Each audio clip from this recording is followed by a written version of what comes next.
Ayan guys, hi! Welcome back here at Nuna Game at may panibago tayo nakuhang player. Ate, anong pangalan niyo po? Micaela po. Ayan, Ate Micaela. So maglalaro lang tayo ng Halloween. 5 rounds, pag nakuha mo yon, magkakaroon ka ng 100 pesos. First round natin, first card mo ay Queen. So, high or low? Low po. Ayan. Okay, first round, low. Tingnan natin. Yan. 10. So, second round natin, 10 of hearts, high or low? Low po. Ayan, low. Yan.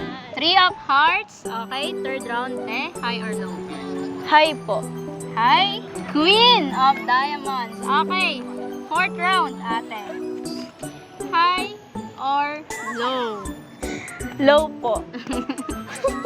9 of diamonds, ate. Pati ako natatawa na sa'yo. Okay. Para sa ating last round, high or low? Low po. Low. Okay. So, 5 round nakuha ni Ate Micaela. Meron siyang 100 pesos.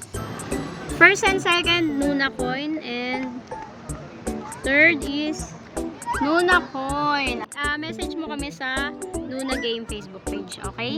Yun lang guys. Pati ako, nahawa na kay Ate Micaela. Hanap tayo panibagong manlalaro. Bye!